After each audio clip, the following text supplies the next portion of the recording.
अब तुम्हें और आयशा को उस सड़े हॉस्टल में रहने की कोई जरूरत नहीं। बिल्कुल सही कहा करण। वैसे करण, मधु, मुझे लगता है ना कि जिस दिन तुम्हारी और मधु की शादी हो जाएगी ना, उस दिन तुम तो मधु को पूरा के पूरा मोहल्ला ही गिफ्ट में दे देने वाले हो।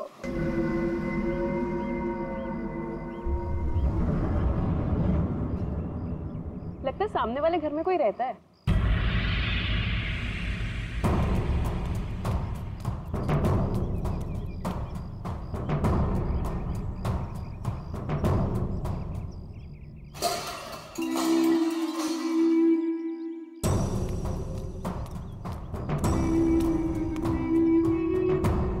हाय, आई एम मधु।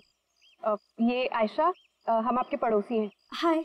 और आप? मैं सामने के घर में रहता हूँ अपनी माँ के साथ। मेरा नाम विनय है और वो खाना अच्छा बनाती है। अब वो कौन? मेरी माँ खाना अच्छा बनाती है। तुम कौन हो? मैं करण हूँ, मधु का बॉयफ्रेंड। बॉयफ्रेंड गर्लफ्रेंड बॉयफ्रेंड गलत बात है। नहीं, मैंने कहा है बॉयफ्रेंड गर्लफ्रेंड, गलत बात है। विनय,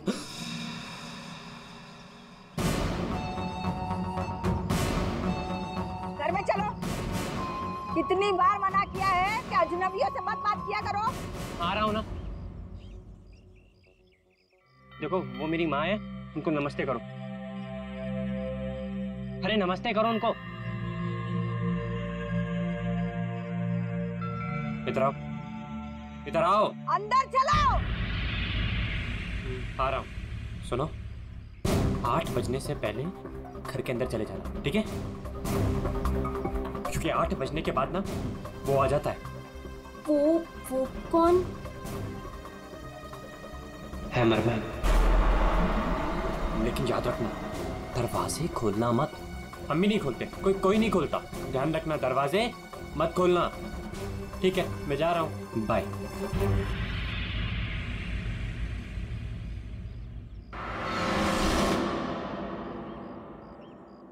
दिमाग खराब है इसका यार। इसकी माँ से बांध कर क्यों नहीं रखती है? क्योंकि उसकी माँ भी तो उसकी तरह अजीब ही है एक्चुअली। चलो सामान रखते हैं।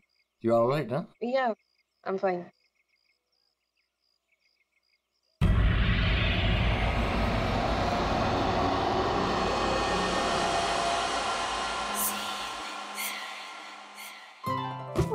So beautiful.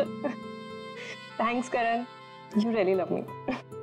अच्छा गाइस, सुनो ना, हम ना यहाँ पर एक गेट टुगेदर पार्टी करते हैं। What say? हाँ, कुछ भी करो यार, ये घर तुम्हारा ही है। और ये रही घर की चाबियां। एक सेकंड, एक चाबी मैं रख लेता हूँ, क्या पता कब जरूरत पड़ जाए। आयशा, एक चाबी तुम भी रख लो। ये लो। थैंक्स। ओह नो, क्या हुआ? 6:40 हो गए। मुझे सर्विस सेंटर जाना था अपनी कार लेने, और उसके बाद फिर माँ को भी मिलने जाना है। कर। एक मिनट रुको। मुझे रास्ते में अपनी कजिन क्या ड्रॉप कर दोगे? वो प्रोजेक्ट कंप्लीट करना है मुझे। अरे तुम मेरे साथ चलोगी तो मधु का ख्याल कौन रखेगा? करण, मैं अपने घर में हूँ, जंगल में नहीं हूँ। तुम आयशा को लेकर जाओ, don't worry, I will be fine. Are you sure? Yes. Thanks Madhu. लेकिन मधु, अंदर से दरवाजा बहुत अच्छे से बंद कर लेना। ओके, ठीक है, चलो बाय।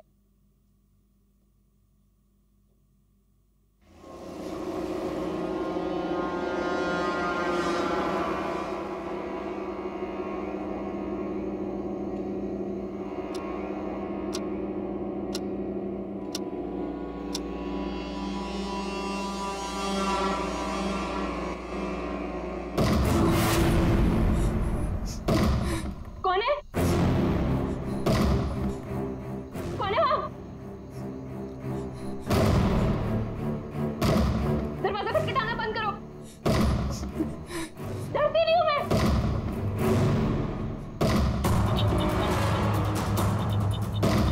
क्या करूं? करण को फोन कर।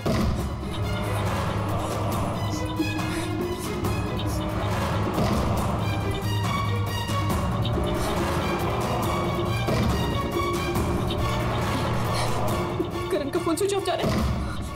आयशा को फोन कर।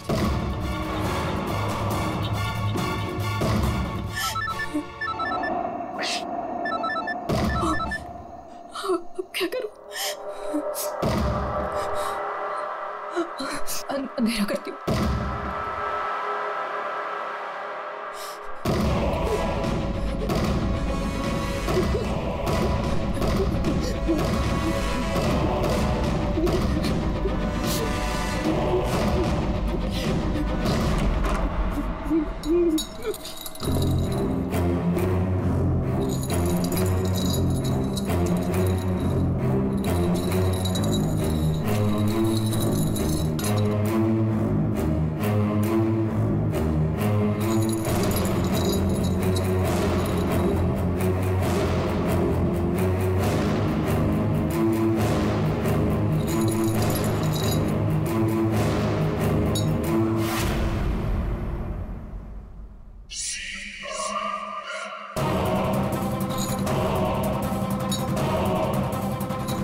मजा आ गया।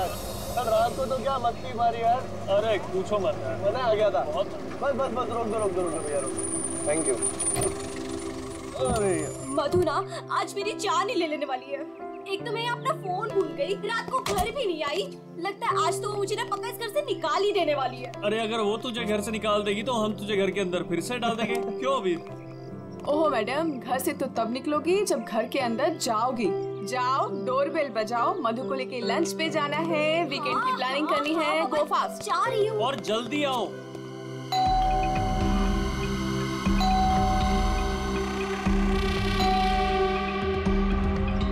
लगता है ना मैडम अभी तक सो रही है, दरवाजा ही नहीं खोल रही है। आयशा, तेरे पास इस घर की एक्स्ट्रा चाबी है ना? हाँ है। तो उस चाबी का क्या अचार डालेगी? जब चाबी है तो गेट खोलना, डोरबेल क्यों बजा रही है? हाँ मैं भी ना बिल्कुल पागल हूँ।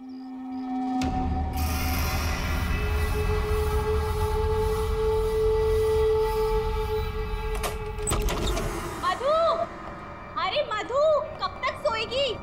उठ मधु, मधु, मधु, अरे उधर देखो यार।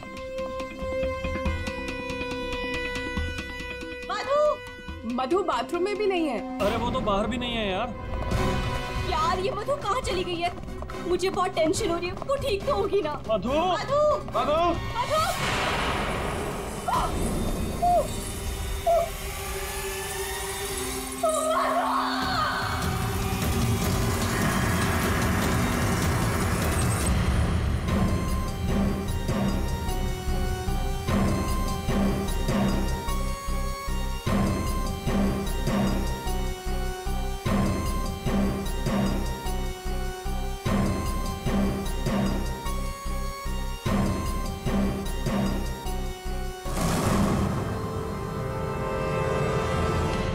अभिजीत, इस हथौड़े से जिस पर भी वार किया गया होगा ना, लगता नहीं वो जिंदा बचा होगा। सर मगर लाश कहाँ है? उन्हीं लाश ले गया और ये हैमर यहीं छोड़ गया। और हथौड़ा भी ऐसा जिस पर कहीं कोई फिंगरप्रिंट के निशान नहीं। और सर यहाँ पे तो कोई तोड़फोड़ भी नहीं मची हुई है, सब चीज अपने जगह पे। दरवाजे का लॉक भी सही सलामत है, कोई फोर्स एंट्री नहीं है। और मधु के दोस्त भी बता रहे थे जब वो लोग अंदर आए तो ये दरवाजा खुला हुआ था। शायद खूनी के पास डुप्लीकेट चाबी होगी। दरवाजा खोल के अंदर आया, मधु के सिर पे हथौड़ा मारा और गायब। मगर यहाँ खून के छींटे भी नहीं दिख रहे। हथौड़ा मारा तो खून तो बहना चाहिए ना? शायद खून साफ कर दिया होगा। सिर्फ मधु ही यहाँ पे थी या कोई और भी था? नहीं सर, मधु इस घर में अकेली थी। इस घर की चाबी और किस किस के पास रहती है? सर ये सवाल आपको करण से पूछना चाहिए सर। क्यों? करण से ही क्यों? करण ने घर आयशा और मधु के लिए लिया था, तो सर एक चाबी करण के पास भी थी। मधु और आयशा के लिए करण ने घर लिया था, क्यों? मधु करण की गर्लफ्रेंड थी सर। कल रात आयशा तुम कहाँ थी? सर वो कल रात मैं अपने कजिन को मिलने गई थी। वापस आना था तो लगेज यहीं छोड़कर गई थी, पर लेट हो गया था, सोचा कॉल कर कर मधु को सब बता दूं। अपना फोन भी यही भूल गई थी सर। जरा इस करण का फोन नंबर देना।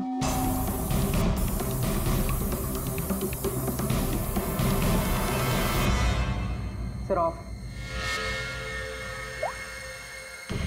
वो मेरे पास उसकी मम्मी का नंबर है।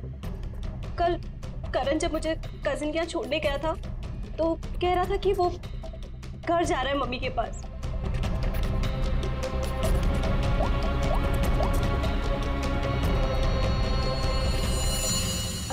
हेलो आंटी, करण है?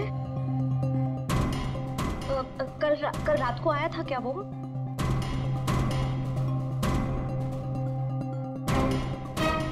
नहीं आंटी, कुछ नहीं, हो सकता है मधु के यहाँ गया हो। मैं आपको बाद में कॉल करती हूँ। तो करण कल रात अपने घर भी नहीं पहुंचा और यहाँ भी नहीं आया। सर, मुझे आपको एक बात बतानी थी। वो हमारे नेबर्स जो है ना, उन्होंने कहा था कि यहाँ पर एक हैमरमैन आता है रात को। तो कहीं उसने तो कुछ नहीं कर दिया? हैमरमैन? किसने बताया तुम्हें? ये कौन है? नहीं बेटा, कोई आ रहा है। हाँ माँ, कोई आ तो रहा है।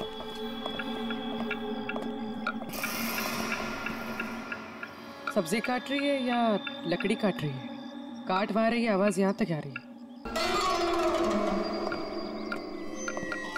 रमोला जी, आपने कल इनसे हैमरमैन के बारे में कुछ बोला था क्या? आप ऑफिसर है, उस घर में कुछ हुआ है क्या? जी हम लोग सीआईडी से। उस घर में क्या हुआ ये बाद में बताएंगे। पहले आप लोग ये बताइए, हैमरमैन कौन है? क्या बता रखा है इन लोगों को आपने? नहीं, है वो सच में। रोज शाम को आता है और हैमर से दरवाजे और खिड़कियों पे ठोकता है। आप देखिए ना, वो उधर निशान बने। कल भी आया था रात को 8:30 बजे। सामने के घर में ठोक रहा था। इसीलिए मैंने पूछा कि उस घर में कुछ हुआ है क्या? आपने हैमरमैन को देखा? देखा है। आपने हैमरमैन का चेहरा देखा? हाँ देखा है। कैसे दिखता है वो मास्क पहनता है। अच्छा, कल रात भी कुछ हुआ था? कुछ देखा है, सुना है आप लोगों ने? हाँ देखा था।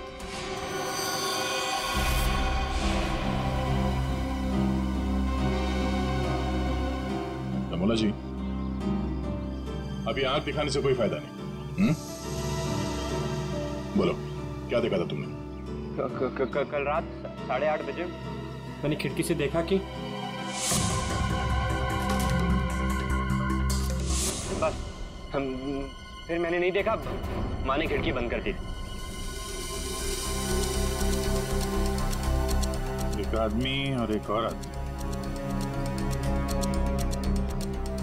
वो आदमी तो करण हो सकता है। और सर वो औरत? करण की कोई साथी? दोनों अंदर गए, मधु का खून किया और लाश लेके पीछे के रास्ते से निकल गए। एक बार पीछे की तरफ देख लेते हैं। आप लोग यहीं पे रुकिए।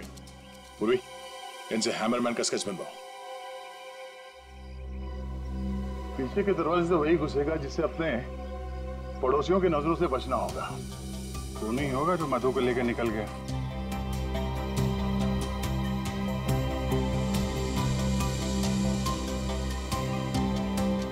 ऐसा कैसे हो सकता है कि कोई भी निशान नहीं छोड़ा? मधु को मार करके लेके गया तो भी कुछ ना कुछ तो छोड़ा होगा कोई।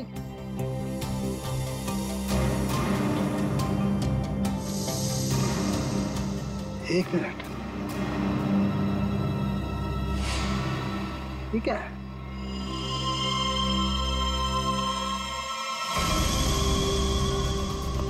कुछ अलग से?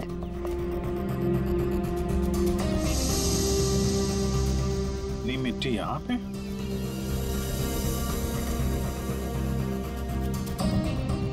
लगता है किसी ने यहाँ पे पैर वैर धुले हैं, इसलिए मिट्टी यहाँ पे है।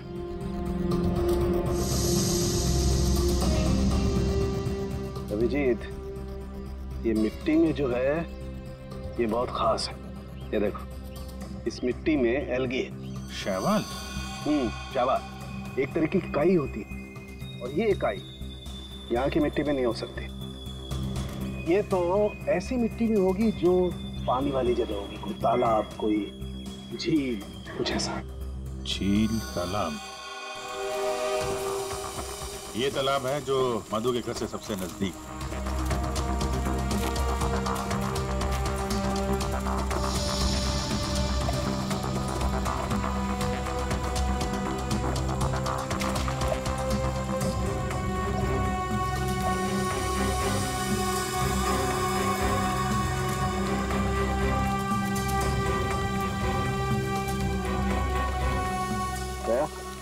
अभिजीत, ये देखो, यही कीचड़ वाली मिट्टी उस मधु के घर में, इसमें भी वही एल्गी है, वही काई। अब तो ये मिट्टी अपने आप तो नहीं आई होगी ना, कोई ले गया होगा यहाँ से। अरे यार पंकज, जो आदमी इस तालाब से मधु के घर गया होगा, उसके जूते के साथ चली गई मिट्टी। अब गया तो वही होगा जिसके पास मधु के घर की चाबी थी।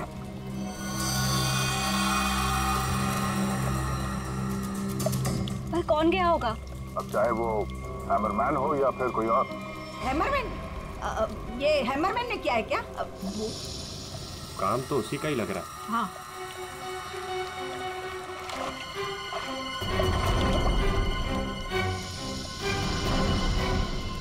हाँ, वहाँ नीचे कुछ दिख रहा है।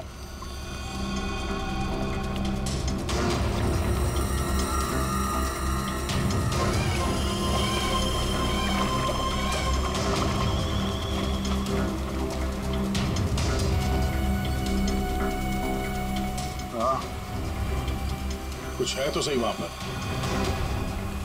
डाइवर्स को बुलाते हैं और क्रेन भी।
रोहित, ये करण की कार है ना?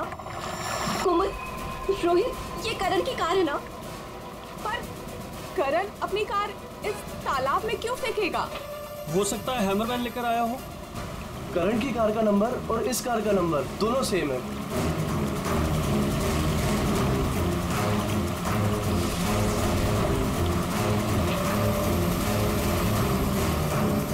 लेकिन ये कार यहाँ आई कैसे होगी? और जाहिर सी बात है, करण की कार अपने आप इस झील में तो नहीं गई होगी। और कल करण ने आयशा से कहा था ना, जब अपनी माँ के घर जा रहा है, तो अपनी माँ के घर तो नहीं गया, मधु के घर गया। मधु के घर की चाबी भी थी उसके पास। लगता है ये करण ही हैमरमैन हो। ये हैमरमैन के साथ मिलके उसने मधु का फोन कर दिया, लाश इसमें डाल दी और कार पानी में फेंक दी। आप लोग यहीं पे रुकिए।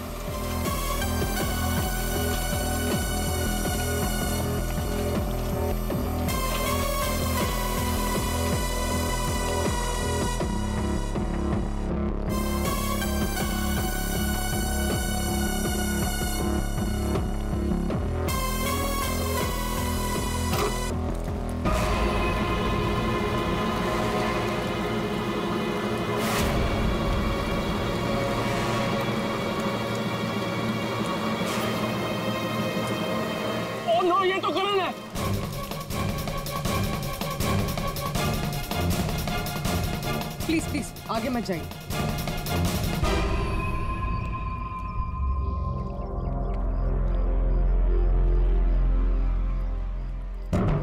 खोपड़ी बुरी तरह से टूट गई है, किसी भारी चीज से वार किया है। थोड़े से ही मारा होगा, हैमरमैन ने मारा है। सर मतलब हैमरमैन ने करण को मारकर लाश गाड़ी में डाल दी और गाड़ी तालाब में फेंक दी।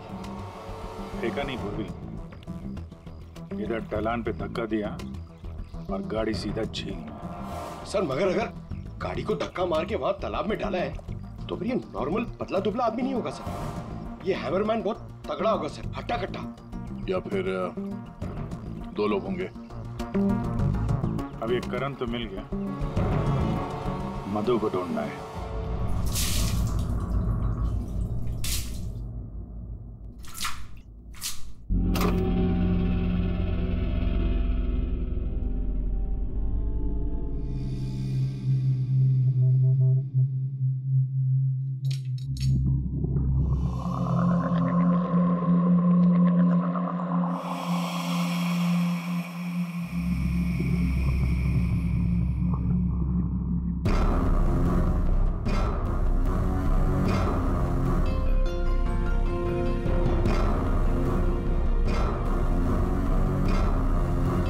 कपड़े का टुकड़ा, इस कपड़े के टुकड़े का रंग करण के कपड़े के टुकड़े से तो मैच नहीं करता है, तो शायद ये खूनी का होगा। सर क्या होता रहेगा? सर इस कपड़े के टुकड़े के अलावा और भी ऐसा कुछ है जो हमें बहुत कुछ बता सकता है। अंगूठी डायमंड की है, लगता है कार चलाते समय गियर बदलते तो गिर गई होगी। तो ये लड़की कार चला रही होगी तो तारिका कार चलाने वाला इस मिरर को भी जरूर एडजस्ट तो करता ही होगा ना, क्या बोलती? सही बात। तो फिर ये मिरर भी कुछ ना कुछ कहानी जरूर बताएगा।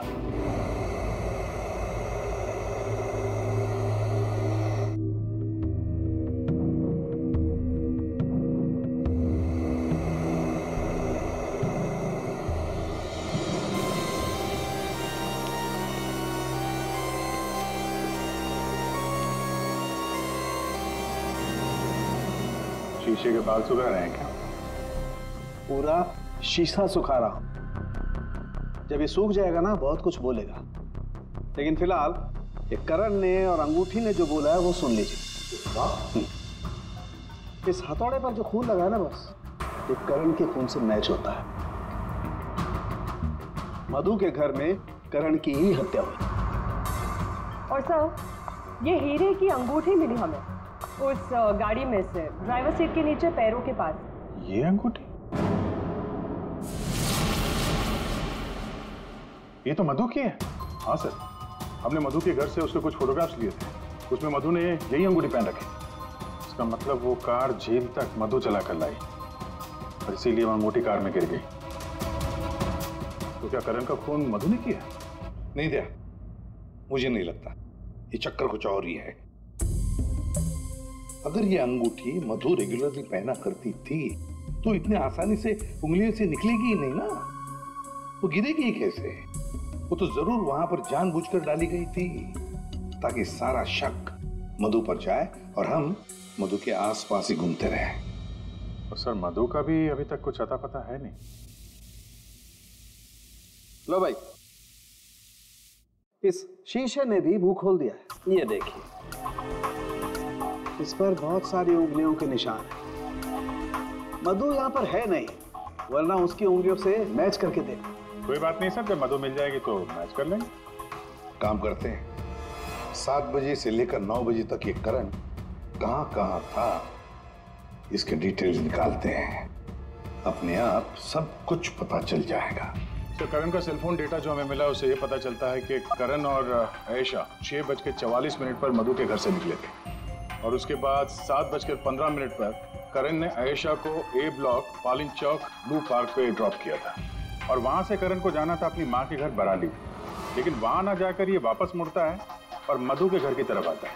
और उसी रास्ते में 5 किलोमीटर तक जाने के बाद सर करीब 7:30 बजे जेसी मार्केट फुलवाड़ी में वो रुकता है और यहाँ पे एक और नंबर आके उससे मिलता है सर। और ये नंबर करण के साथ करीबन 10 मिनट तक रहता है और उसके बाद वो नंबर गायब हो जाता है।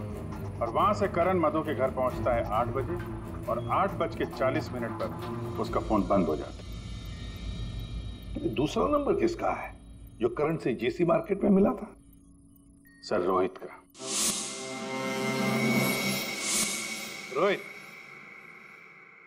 तुम करण का खून होने से पहले उससे मिले थे पूरे 10 मिनट के लिए, क्यों? सर मैं अपने दोस्त की मौत से बहुत ज्यादा डरा हुआ था सर, और मुझे समझ में ही नहीं आ रहा था कि मैं कैसे रिएक्ट करूं, क्या बोलूं। वो तो अचानक से उस दिन मैं उसे जेसी मार्केट में मिला, मैंने सडनली उसे वहां देखा। अरे करण! हे रोहित, कैसा है यार? कैसा है मेरा भाई? अरे तू यहाँ इस खिलौने की दुकान में क्या कर रहा है यार? तुझे यहाँ क्या जरूरत पड़ गई आने की? अरे बस ऐसे यार, किसी के लिए सरप्राइज ले रहा था और उसे सरप्राइज ही रहने दे। अच्छा सरप्राइज? चल यार, मुझे थोड़ी जल्दी है। कल मधु के इधर तू आ रहा है ना पार्टी में? हाँ कल आ रहा हूँ ना। लेकिन तू जा कहाँ रहा है? बस यार थोड़ा जल्दी में हूँ। अरे मैं तुझे छोड़ देता हूँ, चल। मेरी कार पार्क है यहाँ, तू कल मिल मुझे। अच्छा चल, सी यू, बाय। और मेरे लिए तो ये सरप्राइज की बात थी सर, क्योंकि मैं उससे 2 महीने बाद मिल रहा था।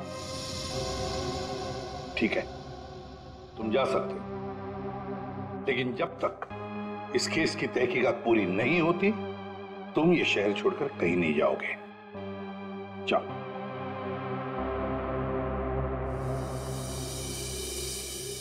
बड़ी अजीब बात है, ये करण अपनी मां से मिलने जाता है लेकिन वहां नहीं जाता है खिलौने की दुकान में। क्यों? तो फिर क्या खरीदता है वहां पर?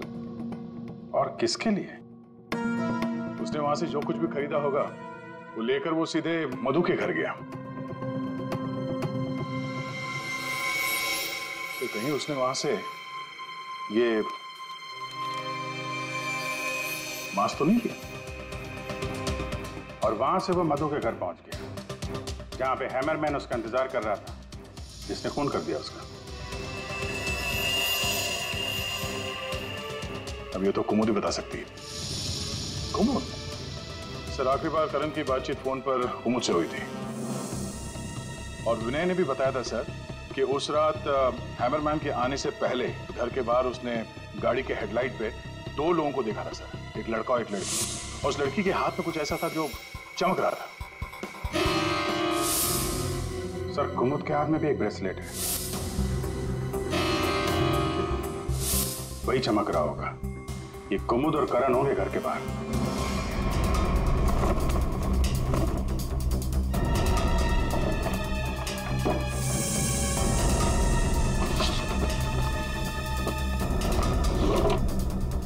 जब से करण की लाश मिली है तालाब में, तब से खूनी और भी होशियार हो गया। सर लगता है ये टीम बहुत छोटी है सर, कुमुद, मधु और ये हैमरमैन। लेकिन ये हैमरमैन मिले तो सही, अभी तक तो सिर्फ उसका हैमर ही मिला है तो उसने हमारे लिए छोड़ा है। मैन तो गायब ही है। सर ये कुमुद तो भागने की तैयारी से घर से निकली, सारे कपड़े लेकर भागी और उसका मोबाइल भी स्विच ऑफ आ रहा है। अरे ये कहां से आ गए यहाँ पे? कौन कहां से आ गया? ये देखो, इसका मतलब है ये कुमुद रमोला और विनय को पहले से जानती थी। एनवेलप पे डेट पिछले महीने की है और ये कुमुद बोल रही थी कि ये रमोला और विनय को पहले कभी मिली नहीं। तो कहीं ये माँ बेटे रमोला और विनय इस पूरे साजिश में शामिल तो नहीं? मिलते हैं माँ बेटे से।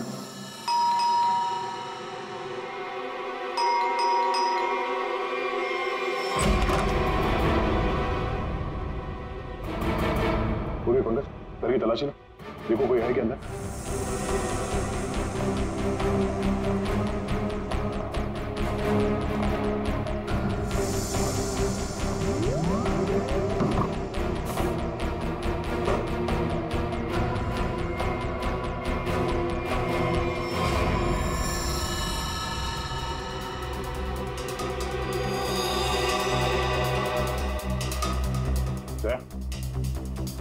हाँ? ये दीवार देखो यार,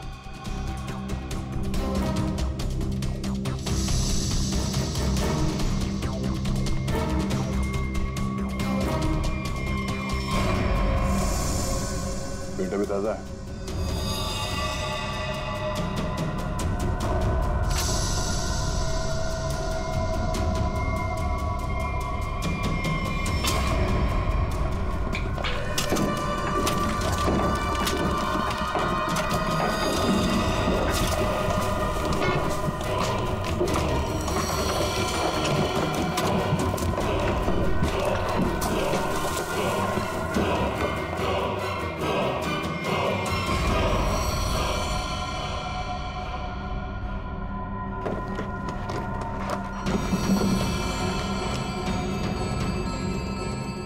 ये तो मधु है। मार के गाड़ दिया दीवार के अंदर, इसीलिए हमें ये कहीं मिल नहीं रही थी।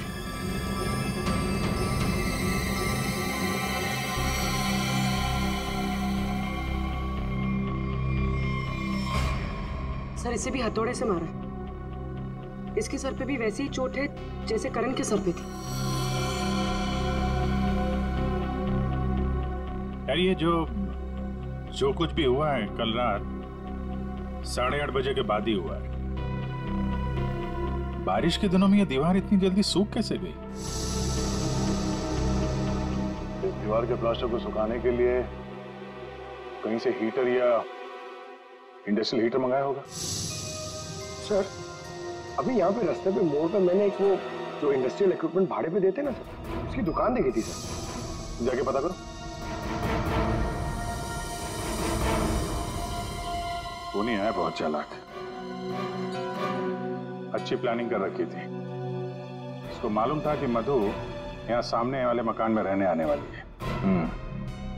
और यहाँ पे हैमरमैन होने का अफवाह फैला दिया ताकि शक उस पे नहीं हैमरमैन पे जाए। और तीनों फरार हैं, रमोला, विनय और कुमुद। सर मैंने इंडस्ट्रियल हीटर के सप्लायर के बारे में पता किया। इनको रमोला और विनो के बारे में बताया, इन्होंने ही सप्लाई किया था वो हीटर। अच्छा, अब जरा ये फोटो देखिए। यही माँ बेटे आए थे आपके पास? हाँ सर, ये तो मेरे बहुत पुराने ग्राहक हैं। पुराने ग्राहक? जी सर, वो मेरे पड़ोस वाली दुकान से नाटक का सामान लेते थे भाड़े पर। और सर ये कोई किराएदार नहीं है, ना ही माँ बेटे, एक नंबर के फ्रॉड हैं, फ्रॉड। अपने आपको एक्टर बताते हैं सर। आपको पता है ये दोनों कहाँ रहते हैं?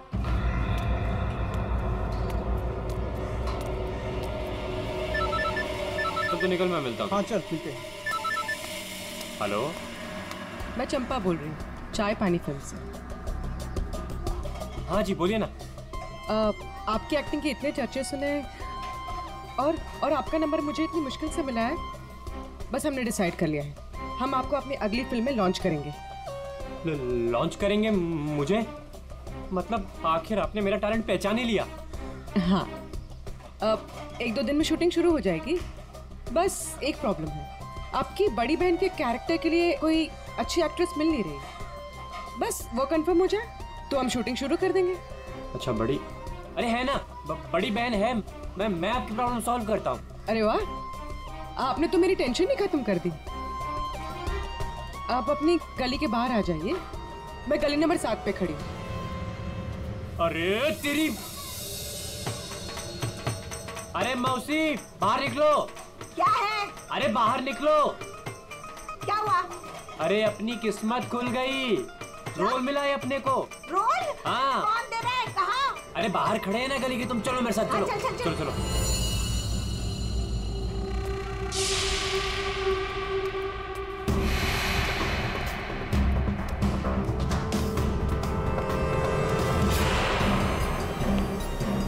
CID? हाँ CID। कहाँ जा रहा है? अच्छे मुजरिम का किरदार तो तुम लोगों ने निभा दिया, अब जरा एक अच्छे गवाह का किरदार भी निभाओ। अब ये बताओ कि कुमुद कहाँ है?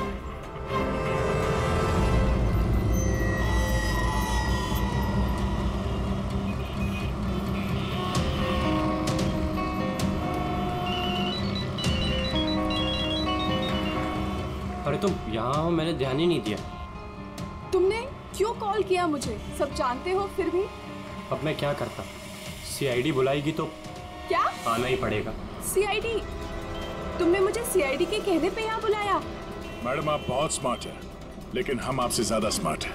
सर आप मेरी बात सुनिए। बात सुनेंगे आपकी, लेकिन ब्यूरो चल के सुनो। चलिए।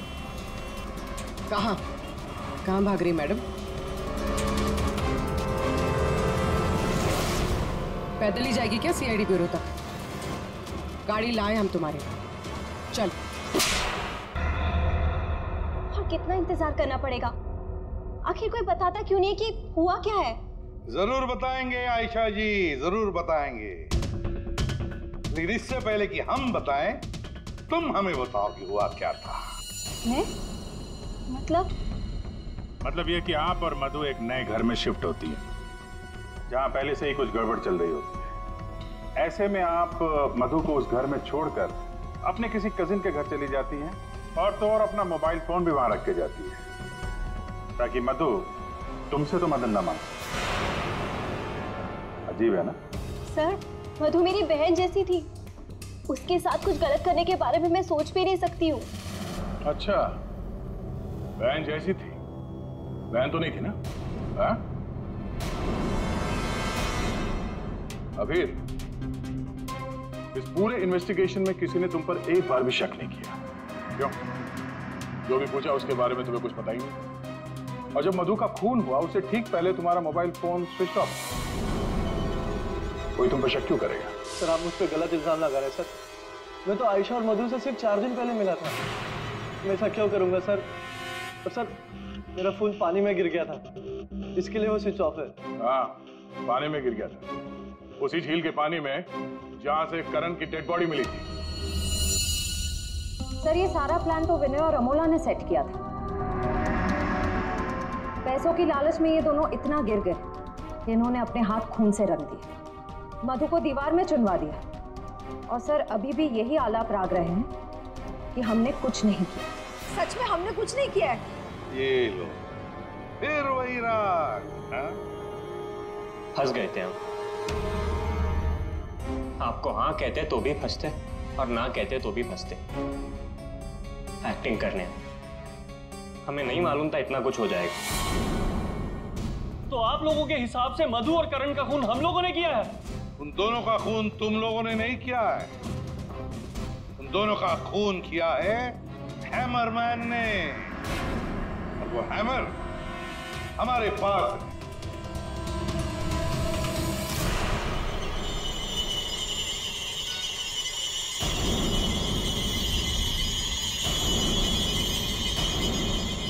कुमुद, ये कहाँ थी? ये हैमर छुपाने गई थी, हमने ढूंढ निकाला, है ना? I'm sorry रोहित, मुझे माफ कर दो। तुमने मुझसे वादा किया था कि तुम मेरा नाम नहीं लोगे, मैं तुम्हें छोड़ूंगा।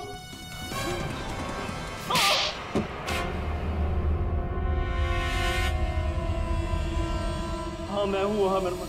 क्यों मारा तुमने उन दोनों को? वो दोनों तो तुम्हारे दोस्त थे ना? कोई दोस्त नहीं, कोई प्यार नहीं, वो दोनों धोखेबाज थे।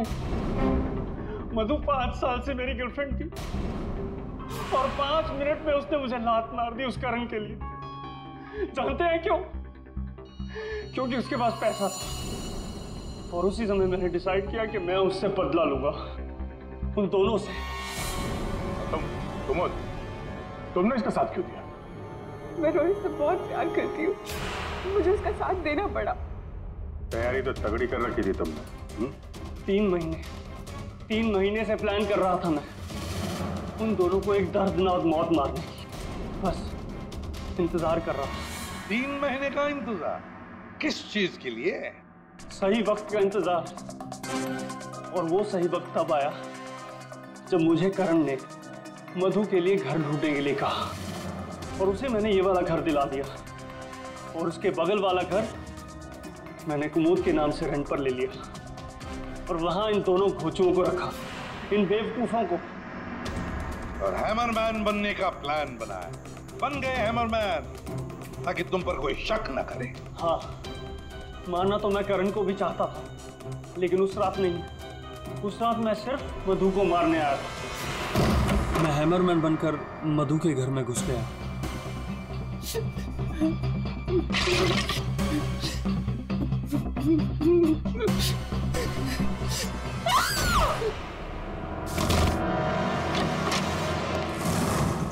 और मुझे इस बात का बिल्कुल भी अंदाजा नहीं था कि करण भी वहां पर आ जाएगा। वो मधु के साथ मजाक करने आया था, नकली हैमरमैन बनकर। उसने मास्क जब मैंने उसे मार दिया तब मुझे पता चला कि वो दरअसल करण ही था। मैंने कुमोद, रमोला और विनय की मदद से दोनों लाशों को ठिकाने लगा दिया। रोहित जी, ये हथौड़ा हमें ना भी मिलता ना तब भी तुम बच नहीं सकते थे, क्योंकि करण और मधु ने मरने के बाद भी हमें बताया कि खूनी तुम हो। रोहित, कुमुद, रमोला और विनय, तुम सब ने मिलकर मधु और करण का खून किया है। अब जेल में बैठकर हैमरमैन की नई नई कहानियां सुनाते बैठना इन सबको, तब तक फांसी का ऑर्डर तो आ ही जाएगा।